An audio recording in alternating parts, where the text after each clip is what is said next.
Muy buenas. Bueno, he querido transmitiros el trabajo de fin de grado, ¿vale? Que yo hice. De título, Abraham, una lectura bíblica y extrabíblica del padre en la fe monoteísta. Eh, lo he dividido primero en una introducción, después el capítulo primero que consiste en el relato bíblico de Abraham, he hecho una selección de textos. Después el capítulo segundo, que es de tradiciones extrabíblicas, sobre todo centradas en las tradiciones extrabíblicas del judaísmo y del islam, ¿vale? Y un tercer capítulo, Abraham para un diálogo interreligioso, centrado también en la religión judía y en el islam, ¿vale? Y luego al final ya una conclusión. Bueno, yo me gusta hablar con sinceridad siempre. Si tuviera que volver a hacer personalmente este TFG, yo lo haría distinto, ¿vale? Para mí yo me equivoqué a la hora de elegir y desarrollar el tema. Ya que era el tema que yo cogí era un tema demasiado extenso, ¿vale? Para un trabajo que tiene un límite de páginas, era 50 páginas. Entonces, ya te digo, yo hubiese cogido otro tema que se pudiese abarcar mejor. Sobre todo para... Pero bueno, ya te digo que a mí lo bueno es que este trabajo a mí me ha llevado eso, a conocer libros increíbles, hacer, que era también parte de lo que se te pide con un TFG, hacer una buena investigación. Y eso lo llevé a cabo más que de sobra. Y ya aparte del TFG es algo que realmente a ti luego te sirva. Y a mí eso sí que me ha ayudado. Primero que disfruta muchísimo. Y luego que conocí un montón de libros. Entonces, el aprender también a hacer una buena investigación es importante. ¿Vale? Libros que os quiero recomendar del TFG que a mí me han encantado. O sea, más que libros, sobre todo han sido autores, sobre todo. Para la cultura semítica, yo recomiendo a Maximiliano García Cordero. ¿Vale? Tiene muchísimos libros. Y aparte, no es que te ponga detalles de lo que tú busques, no, no. Él ha tenido que hacer una investigación de muchos años. Porque, por ejemplo, los nombres de Dios en el Antiguo Testamento.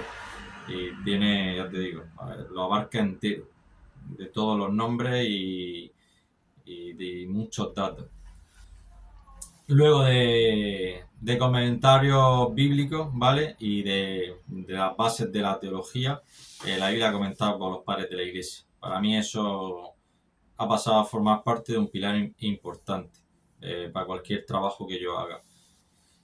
Y luego de tradiciones judías y musulmanas, el libro de Concepción Castillo y Miguel Pérez, que Miguel es murciano, también igual que yo. O sea que ese libro muy bueno también, me ha gustado mucho. Y no os voy a transmitir todo el trabajo, he hecho una síntesis simplemente. Lo que he querido hacer es más o menos y catequizable, ya que el trabajo en sí es bastante teológico, es bastante denso. Eh, el trabajo, que le interese, el trabajo entero lo he subido en Blogger, ¿vale? Que ya pondré abajo en la descripción, si no, pongo el enlace. O si no me deja el enlace, por lo menos la dirección. El tema que elegí fue el Antiguo Testamento, ¿vale? Es que debido a que yo quería tener cuanto más tiempo posible la Biblia en las manos. Era o elegir el Antiguo Testamento o el Nuevo. Y yo me decanté por el Antiguo. Porque creo que para comprender bien el Nuevo Testamento hay que empezar por el Antiguo.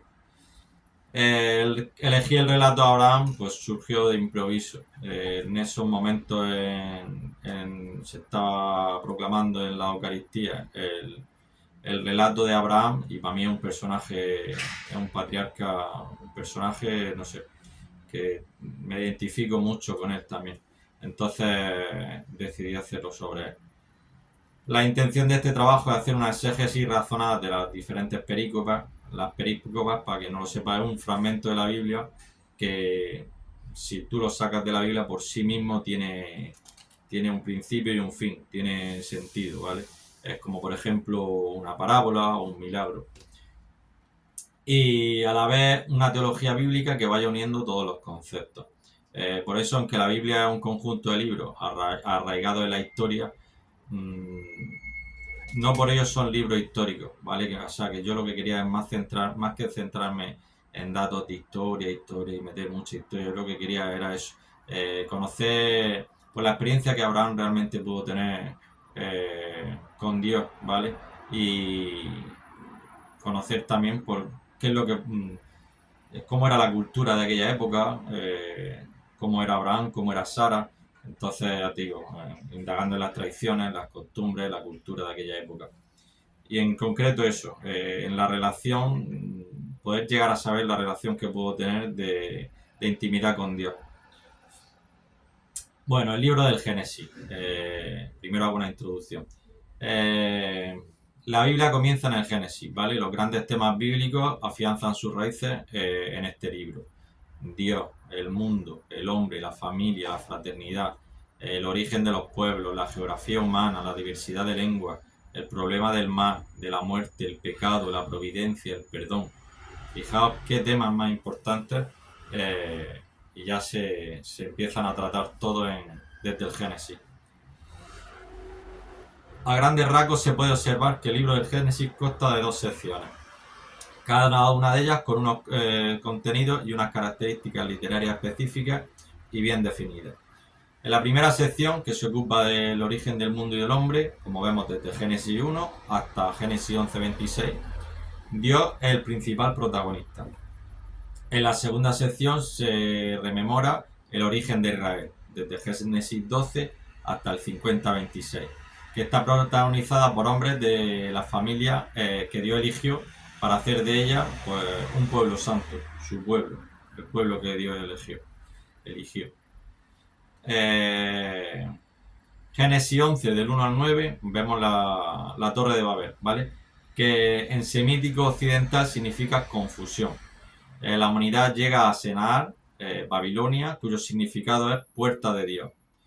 Una vez más, por culpa del pecado colectivo, que como el de los primeros padres, la soberbia y el orgullo del hombre le llevan a separarse de Dios. Se crean los distintos pueblos y lenguas por falta del Espíritu Santo.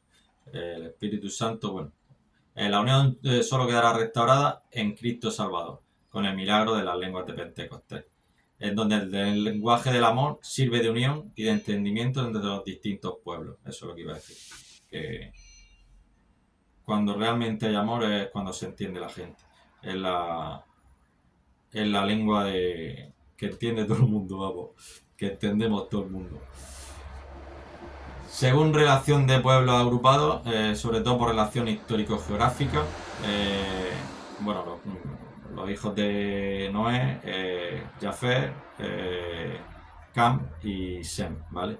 Entonces, los hijos de Jafet, cuyo nombre significa hermoso, pueblan Asia Menor y las islas del Mediterráneo. Los hijos de Cam, cuyo nombre significa calentado, en relación a su color de piel más oscura, estos pueblan los países del sur, Egipto, Etiopía, Arabia y a Canaán se le introduce entre ellos en recuerdo de la dominación egipcia sobre esta región. Entre estos dos grupos están los hijos de Sem, ¿vale? Que significa famoso, de los cuales provienen los elamitas, los asirios, los arameos y los antepasados de los hebreos. Bueno, capítulo primero, el relato bíblico sobre Abraham, ¿vale? Antología de textos. Este relato de Abraham es el eco de la comprensión que generaciones de creyentes tuvieron de su pasado y de su herencia religiosa y humana a la vez, ¿vale? A través de las tradiciones recibidas y de su experiencia de vida. Los hebreos son, en todo eso, han sido increíbles, de una memoria. Nosotros debemos hacer nuestras esas tradiciones, no para complacernos en el conocimiento del pasado, que bueno, también está bien conocer el pasado, sino para aprender sobre todo a discernir en nuestras vidas la experiencia religiosa y humana que son consonantes con la de nuestros padres en la fe, ¿vale? Y que son hoy para nosotros auténticas experiencias del Dios Abraham. Al final, el que te transmitan la fe, el tener experiencias de que Dios se ha hecho presente en la vida de una persona, eso es muy importante. El autor del relato es desconocido, ¿vale? La crítica rechazó cada vez más decididamente la atribución a Moisés de la composición del Pentateuco entero. En cambio, en el Éxodo todo lo llena la figura de Moisés, la cual se le atribuye, entre otros decisivos papeles, el de mediador y promulgador de todas las leyes, ¿vale? El género literario que destaca es el de la narración, como en todo el libro del Génesis. Desde la Torre de Babel, el género humano había abandonado el culto del verdadero Dios. La verdadera piedad solo se había conservado en las generaciones descendientes de Sem. Abraham proviene de la descendencia de Sem, hijo de Noé. La época de Abraham se puede situar aproximadamente en el siglo XIX, siglo XVIII, antes de Cristo, ¿vale? Estamos hablando de 1800 aproximadamente, en lo que se llama Edad del Bronce Medio. Abraham es el punto de enlace entre la prehistoria y la historia de Israel. El relato de Abraham comienza con la genealogía, ¿vale? Cuando un autor bíblico presenta a un personaje célebre, indica a menudo quiénes fueron sus padres e incluso sus antepasados. Vemos, por ejemplo, en Génesis 11, ¿vale? El redactor nos facilita la genealogía entera de Abraham. Del mismo modo, por ejemplo, en el Nuevo Testamento, Mateo y Lucas nos muestran la genealogía de Jesucristo. La genealogía de Abraham cierra la primera gran sección del Génesis, dedicada a la humanidad en general, y abre la de la elección de Israel, entre todos los pueblos de la tierra. Esta genealogía, al igual que las demás genealogías diseminada en el Génesis, nos enseña que es en el interior de la existencia donde deben buscarse las señales de la acción divina. Entre los nombres de los antepasados de la antigua familia israelita destaca el nombre de Abraham, que se convirtió en Abraham, terminado en M, ¿vale? Castellanizado Abraham, terminado en N. Abirán es un nombre mesopotámico, ¿vale? De la primera mitad del segundo milenio. Evoca el culto al Dios Padre y puede traducirse por el Padre Ama. Pero al pasarse al oeste, en la región llamada Morrea, significa Ab, que significa Padre, y Ram, que significa exaltado. El Padre es exaltado. Hay nombres de personas, lugares y ciudades del relato de Abraham que encontramos, fíjate, que encontramos en las tablillas de arcilla que han ido apareciendo en los yacimientos de Mari y Ebla, redactadas en varias lenguas del tronco común semita. Esto es un regalo, es un tesoro increíble. Todo lo que se ha encontrado de hace años del catapum chimpún, eso ha sido un tesoro. Bueno, próximo vídeo, la vocación de Abraham. Espero que os haya gustado.